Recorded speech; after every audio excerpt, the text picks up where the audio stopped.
Hello, and thanks for joining me tonight. My name is Mike Tellerino. I'm the CEO of K9 for Veterans. Tonight, I have my co-host with me, Zach Jett. He's our spokesperson for K9, and I got a really not only a special guest but a very good friend of mine, Zoe Craner with Support Over Stigma. Zoe, why don't you start out? How did you come about? I'm sure people are going to want to know how did you come about forming this not-for-profit that you have? Sure. So thanks for having me. I'm super excited to be here. So, growing up, from my grandfather to our son, 34 people in our family have served or are currently serving in the United States military. It's a pretty big number and have always been very supportive of them and their missions. And a huge number of them came home to become either police, fire, EMS. And in September of 2019, while our son was deployed 9,000 miles away from home, he Wow. lost his best friend to PTSD, a 22-year-old Marine named Corporal Patrick O'Reilly. And he eventually lost three people in a very, very short amount of time. And so this truly started as a mama bear. How do I help my own kid? How do I put safeguards in place to ensure that this doesn't happen to my kid? And then it grew. It's grown amazingly, crazily. The need for our services are so Right. important because I realized how many people that serve with him have nobody at home. Right. At one point, he was in a group of 100, and 37 of them had come out of the foster care system and literally had no one at home. Hmm. Zach, you were in the military, and I'm sorry to interrupt you. No, go ahead. I'm sure there had to be times when you were going through a lot. You know, you had your family at home, you were serving our country, you had to have a lot going on in your did you have anybody like Zoe that you could reach out to just to talk to?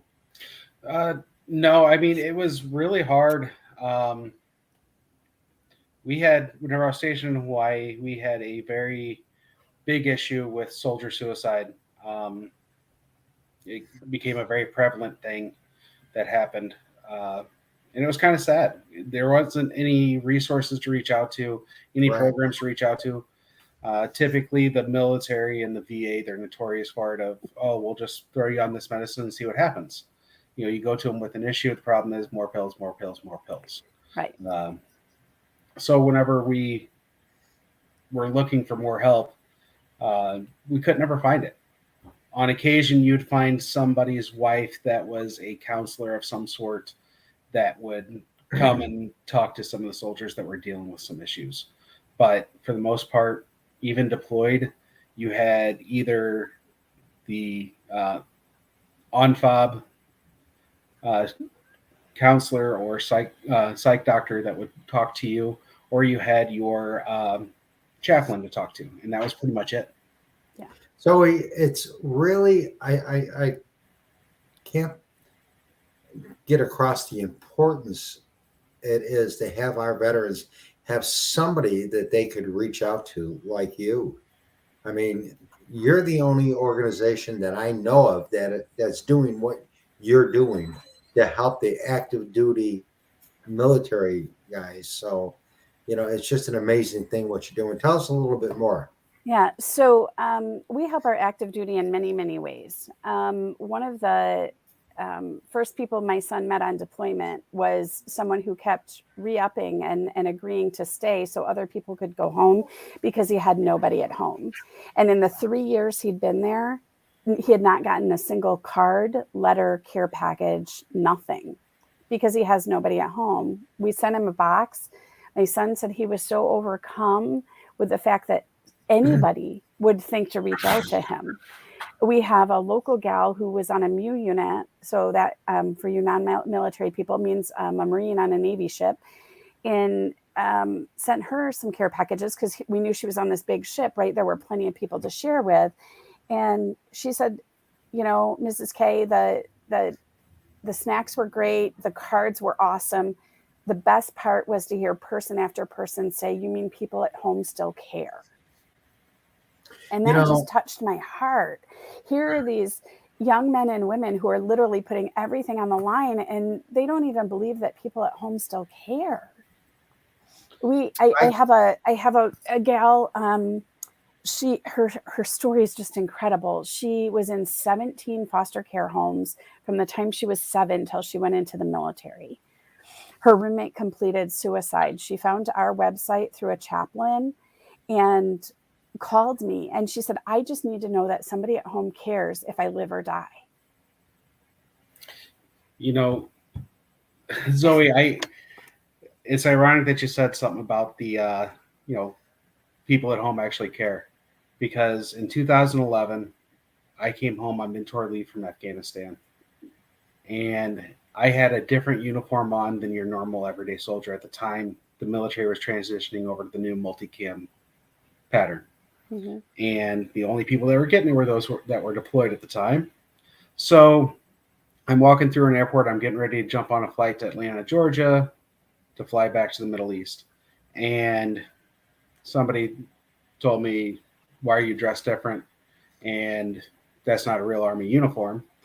So no, I'm getting ready to go back to Afghanistan. And the next words out of their mouth was, oh, we're still there? It's amazing whenever something like that happens, because there's people serving all over the country. There's still people in Middle Eastern countries. And so we just shipped care packages that went to 61 different military installations across the world. Wow, 61. At Christmas, it was higher because more people ask for boxes at Christmas time. You were talking about, Zach, that they talk to, more often they'll go to a chaplain versus a counselor, because the counselor adds the stigma, right? Yep. And so what we do is we pack these little treat bags that have, think of like Halloween treat bags, right? That have like a sleeve of crackers, a granola bar, some couple pieces of candy. It has our sticker on the front with our information. But we send boxes of those to the chaplain, because nobody's going to say, I need to go talk to somebody, but they might say, hey, I'm going to go to chaplain and grab I'm going to go see Chappie and grab a snack. Right. Yep. But while you're there getting that snack, you might start a conversation. So, that's really important. I just spoke this past weekend down at Scott Air Force Base and did some trainings. I was invited to come and speak, and I was blown away. And the conversation in the room was very honest and very blunt. And those of you who know me know that I look nice and sweet, and I'm everybody's consummate mother, but I can put on the mama bear paws when I need to, and have very blunt conversations about mental health and saving lives and addressing the elephant in the room of military sexual trauma. And most of these people were NCOs. There was a group of, they actually had Air National Guard, Air Force Reserves, and active duty people in this room. There was a huge contingent of first sergeants. And so it was great for them to be able to ask questions of, how do I practically in these situations, because let's face it, so many places there's toxic leadership where you don't get the support that you need. How do I get my guys and gals some help without it counting against them, without it going on their record, without it, potentially costing them their rank or their career? Because we want to help. We just don't know how. Yeah. We've never been trained how to help. And so being able to provide that information is huge, because, when everything happened with my son, losing 3 people in a very short amount of time, if he had gone to anybody and said, hey, I'm not okay, I think I need to talk to somebody, they would have DNA, do not harm. They would have taken his gun. They would have confined him to quarters for 2 weeks, which was a tent in the middle of warm, sandy places. And how does that help anybody? It doesn't. It doesn't. And then we found that out of that grew our veteran outreach, because so many of the problems that you experience in the military, they don't go away just because you get discharged, right? Yep. They don't hand you your DD-214 and suddenly all of those issues go away. A lot of times they grow, because now you're home in a situation with people who aren't military or know nothing about the military or have been out long enough, they tell you to suck it up, buttercup, right? Yep. And so it like grows. And then we realized how many veterans come home and become first responders. Those numbers are staggering. Right. And then they add the critical incident stress on top of the PTSD. And we talk about the 22 plus a day veterans that take their own life. That's a VA number, and we know the VA always underreports, right? We talk about the 27%, which active duty suicides are up across the branches. Nobody talks about how Psychiatry Today recently published a study that said 37% of current first responders, so police, fire, EMS, 37% of them have contemplated suicide at least once in the last year. That's a shame. Zoe, what do you think the biggest issue that the veterans that are active duty, what's their biggest issue that they're facing? Oh, and I'm sure there's a number of them, but after talking to them, getting to know them, what would you say the biggest issue that they're having adjusting to is? I think it's a combination of things. I spoke with a father recently who said, I don't get it. I was in the military, I was deployed, I was all these places, and now my kid is somewhere much cushier than where I was, but he's having all these issues. I don't get it, right? And trying to understand that the world we're in today is not the world we were in when Zach was in or when you were in, Mike. Half these kids go in and they're like this, right? They can't even meet anybody in the eye. And now I have to meet somebody in the eye and figure out how to deal with toxic leadership or anything else. And they've grown up with helicopter or Velcro parents who've never let them solve their own problems, everybody gets a participation trophy. And now all of a sudden, what? I'm in the military. It's not okay that Joe ran a great race and I just kind of sucked, but it's okay because we all finished. Not how it works, right? Right. If somebody had a tough time on your run in the morning, Zach, what would happen? Well, whenever I was in, it was a little bit harsher. Whenever I was getting out, it was a little bit easier. Right. So whenever I first went in and you didn't finish a run or you were having a hard time, you got a lot of shade thrown your way. Yeah. If you boot up your ass, if you didn't, whenever I was getting out and you couldn't finish a run or you were slacking off, you just kind of got a little pat on the back. Okay, you can try again tomorrow, kind of thing. Yeah, I think the biggest thing nowadays is toxic leadership is a huge part of it, but I don't necessarily think that's something new. I think that's always been there, right? It's just like in the real world. You've got bosses who are great and bosses who are not so great. The problem is, I think a lot of people going into the military aren't equipped with those problem-solving skills because between helicopter parents and just what they're seeing nowadays is so different. I think that really plays into it. It just, having someone to talk to like yourself could make the difference between them taking their life and not taking their life. I think all of our veterans need to know that there's people out there like you who really do care about their well-being. It's not just about whatever. They do care. I think part of it is too, and Zach, I know you were trying to get a word in here. I'll let you finish, but how many times do you go out to dinner and there's a family and the entire family around the table is staring at their phones and not having a conversation? All the time. Way too much. All the time. Right? So if you take that and then you send that young man or woman off to the military, what are the chances they're going to feel comfortable calling their mom or dad and saying, I'm not okay. I need some help? It's not going to happen. Well, I don't think they want to burden their family with that. I think that's a big issue that they have. Like, I don't want my family to worry any more about me than they already are. So the best thing I could do is just stay here and just keep it all in. And And that's what creates that monster, is not being able to talk and get those. We've got that memorial in Shanahan State Park. It's for veterans who lost that battle. It breaks my heart every time I get a call or a letter from a family member, that requesting it shouldn't have to be a memorial like that. Right. Okay, we have to let our veterans know that there is help out there. And the biggest issue that I think, and Zach will probably tell you the same thing, is taking that first step forward to ask for help. Absolutely. Yep. And in the military, I was Army infantry, so there was always this stigma over talking about your issues, and you never had time to grieve. You never had time, if somebody got injured or killed while we were deployed, it was always continue the mission, continue the mission. That's all you ever heard.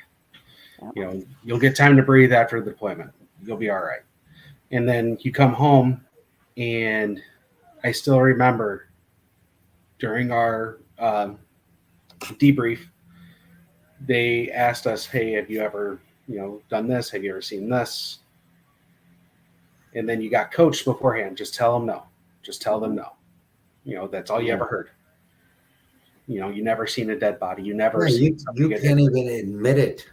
Yep. Because then you're scrutinized and you're categorized and you're put in a box, and and that's it, just it. And that feeds into that stigma, right? Right. And Zach, you brought that up. I talked to a Gold Star mom recently who said to me,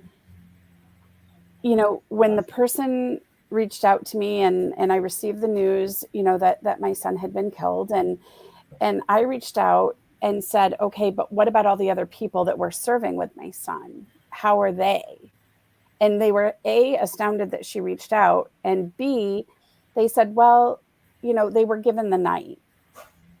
Yeah. And the next day they were expected to hit it right back at it, right? Yep. You don't have time in that moment to process those feelings. And Yep.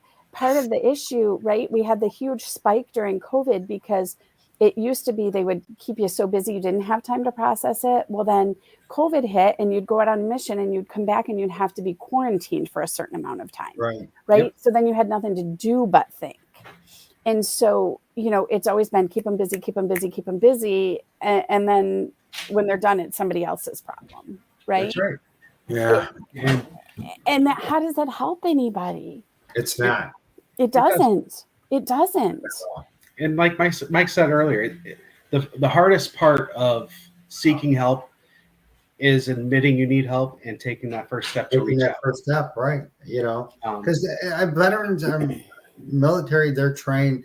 They're tough. They can get through anything. Rub some dirt on it.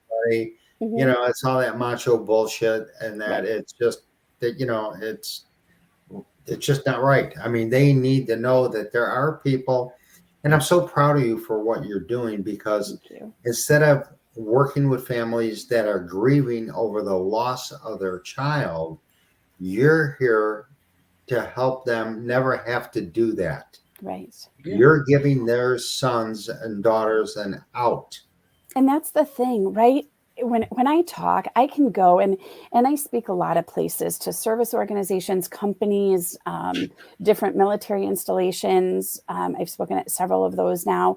The thing I tell people is picking up that phone, whether it's to call me, call, the list of places we go. And that's the other thing. Everything we send says, here's the couple places in the military, but here's all the other places you can get help, right? Because if you're worried about your boss finding out, call somebody like me, because I'm a nonprofit. Your boss never sees any paperwork. You don't ever have to worry about anybody finding out. But picking up that phone or sending that text or reaching out, Signal is a big app that we use because it's double encrypted, right? That's the strongest, most courageous step you can take, because after that, somebody like me or one of my team walks every single step of the way with you, whether it's till we get you to somebody else, or whether we do it ourselves, or maybe you're somebody who needs an inpatient situation and getting you there. I've gone with veterans and an active duty kid who was home on leave, who called and said, I can't go back. I'm not okay. And reached out to me. And I actually drove him up to Lovell because it's they take care of active duty as well as veterans, and sat in the waiting room while he spoke with the psychiatrist, and we got him a plan and got him orders and got him the help that he needed. But just knowing that somebody was there for him That's just it. made all the difference in the world. It's like You this know, gal who just wants to know that somebody at home still cares. you And have to be able to talk. and it's I had one airborne guy explain it to me like this. He says, have you ever seen the meme where the little girl's on her hands and knees and she's praying and she's like, God, please send help, right? And then the next frame, you have a guy with his hand on his comm going, ETA 2 minutes, right? We're the ones who give the help. We can't ask for the help. Yep. And I challenge every single one of you. And it's been a really crappy couple of weeks around here. We lost 2 Marines and a police officer a week and a half ago. And one of them, one of the Marines that we lost was the guy everybody went to, right? He was in everybody's face. If you need help, call me. I'll give you the shirt off my back. I don't care what time of day or night. I will be there for you, right? And people were angry because they felt like he didn't give them the chance to be there for him. But I mean it when I say my phone is on 24/7. Pick up the phone. Call me. I would rather drag my butt out of bed in a storm and come to wherever you are than have to sit at your funeral. And the other thing is, if there's somebody out there that you're worried about, don't be afraid to get in their face. Don't be afraid to ask the hard questions. I had a Marine probably 7 months ago, 8 months ago now, who called me and something was just off. And I said to him point blank, are you thinking about killing yourself? He laughed. He said, do you know how many people this week have asked me if I'm okay or am I thinking about hurting myself? I am going to A, B, and C, X, Y, and Z. I'm not going to feel a gosh darn thing. But because I asked the tough question, Right. he couldn't lie to me. And we were able to get him the help that he needed. What do you know, for what you do, what do you need? What is your support over stigma need? What are your needs right now so you could do more, expand what you're doing? Because we need more of you and your organization out there helping our veterans. So if anybody's listening, what could we do to help you help other active duty?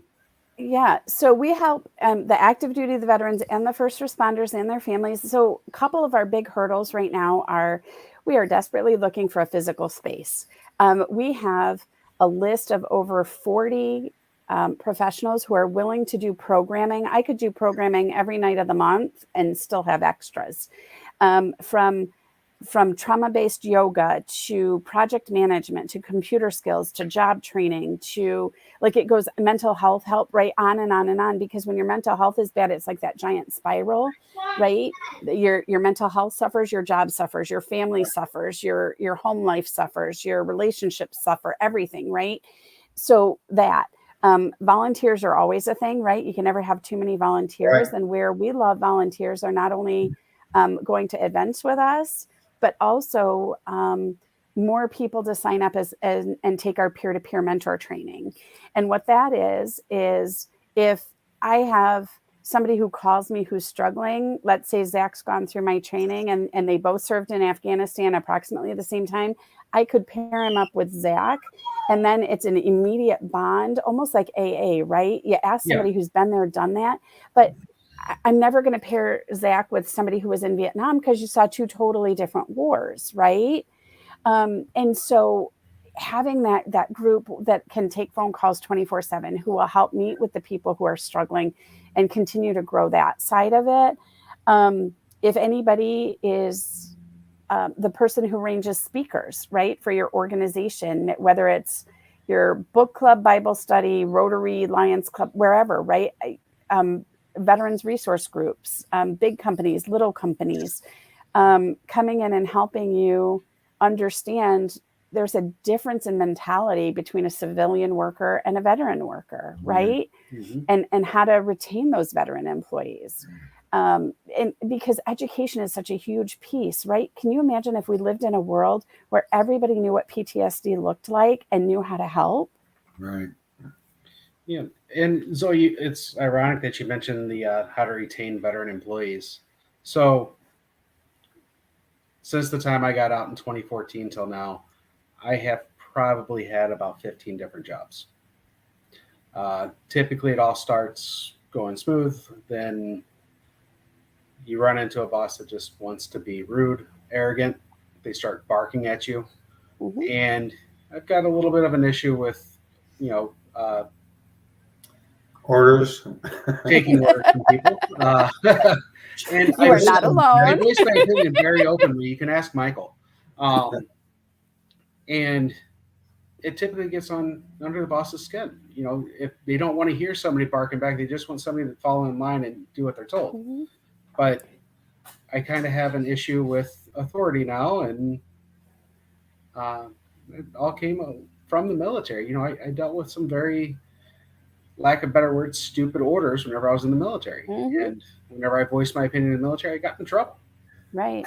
So, And another piece of it too, right, is if you show up, if you and a civilian have the same job and you show up every day because you were trained in the military, right? 15 minutes early is on time is late, and you're there and you're ready to do your job and get moving, and you put in your 8-hour day and you're ready to rock. And some other guy slacks in at 8:30, quarter to 9, goes home about quarter to 5, and is getting the same pay and the same treatment. How long are you going to stick around? You don't have any patience left for that because you dealt with all that garbage in the military, right? mhm. Another way to retain veteran employees, give them a roadmap, right? Tell them, here's the path to the next step along the way. You want to advance, here's what you need to do to advance. If you want to move up the food chain, if you want to get that next bonus, if you want to do just the bare minimum, then do just the bare minimum. But here's what you Yep. could do if you wanted to, and having that all laid out. Or knowing things like somebody coming straight out of the military getting their first civilian job, they're worth a $9,600 tax credit to that company. Do you think knowing that's not a great bargaining chip for a better salary? Oh yeah. Yeah. Right? Joey, There's how so else many could- things. Oh, I get it. You know, how else could we help you help others? What are your immediate needs? I know we were talking the other day about space, Hmm. and that's really a big factor for you. Space I is a know it is. huge factor for us right now. And we've applied for multiple grants. I would love to find a grant writer that would be willing to come in and help us out.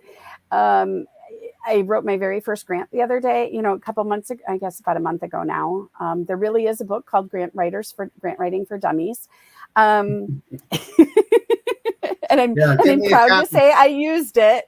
No, give me a copy of that one. But somebody to help write grants, because we are a nonprofit. We are completely, we don't get government funds. We don't have some company backing us. Sponsorship opportunities for a space. If somebody has, ideally what we would be looking for in a space is 3 to 4 offices, so that we could have space for counseling. We could have space for the peer-to-peers to meet if they didn't want to meet in a public location, a larger space where we could hold. We just held our very first I Am the Veteran, all-female veteran event, which was incredibly successful because there are some very specific female issues that they don't want to address in a crowd, right? To be able to hold those types of classes or events. Fundraising is always a thing. If you see our things posted, please like and share them. Even if you aren't available to come, please post them and get them out there. We have our fingers crossed. We're in negotiations to possibly host a stair climb, our first ever stair climb.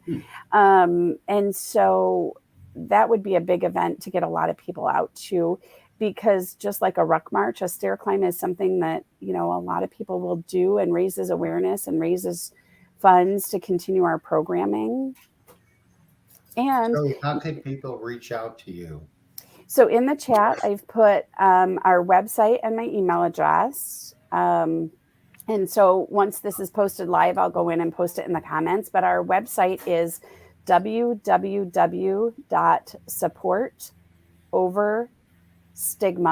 www.supportoverstigma.org.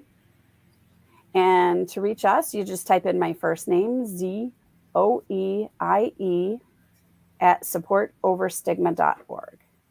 Now, you have any events coming up that we could come out and help support?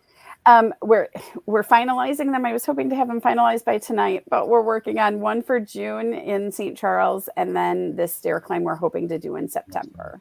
So I can't thank you enough for, I mean, I've talked to a lot of veterans and they all said the same thing. Just having someone to talk to, it relieves their inner pressure. They feel like they're in a pressure cooker until they get to release that.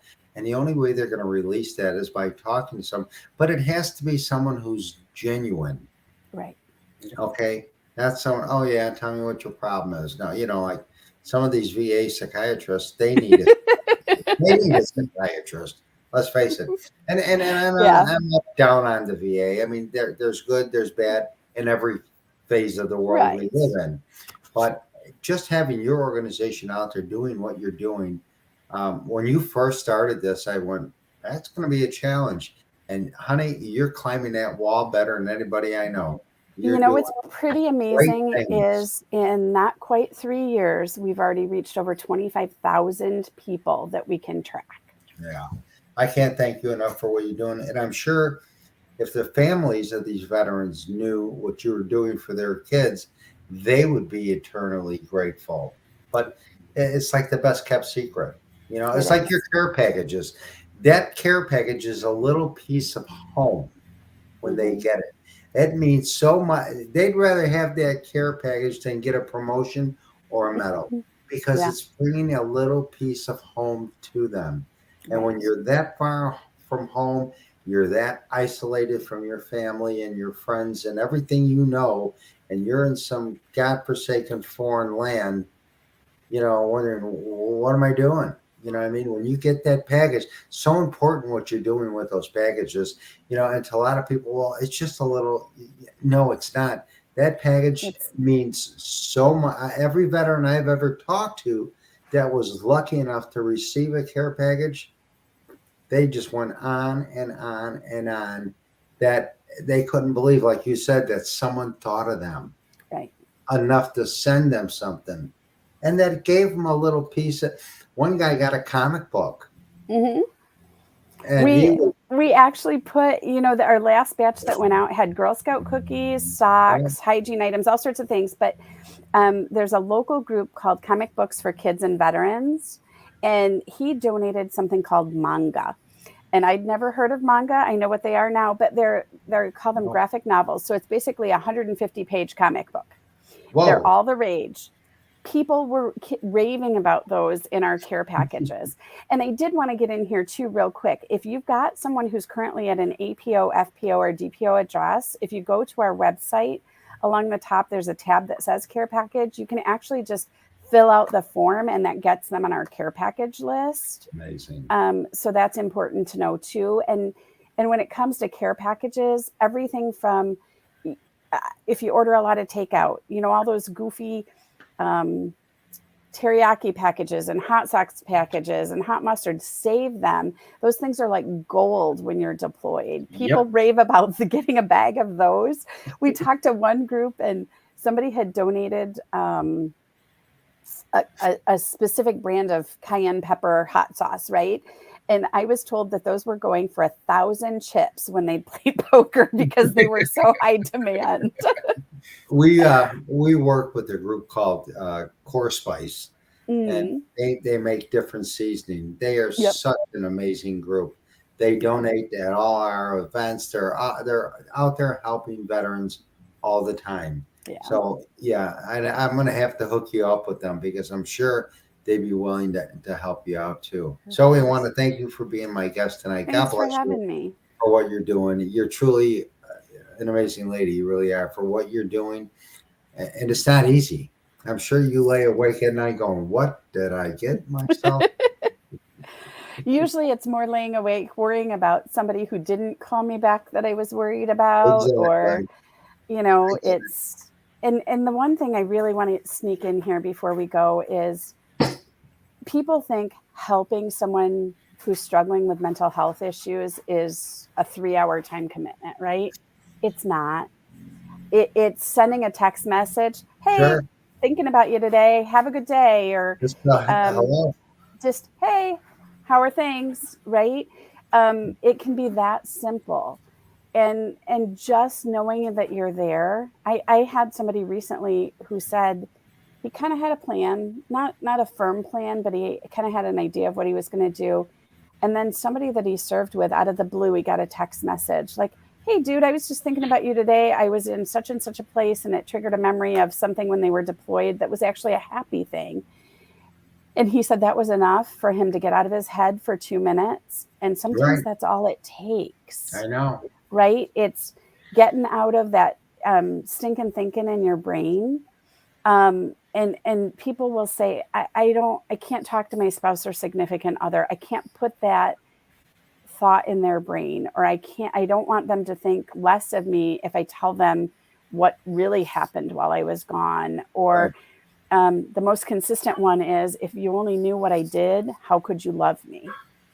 And I get having it. somebody like me who doesn't judge, who I think I've just about heard it all. That's that moral compass that we all fight Right. with.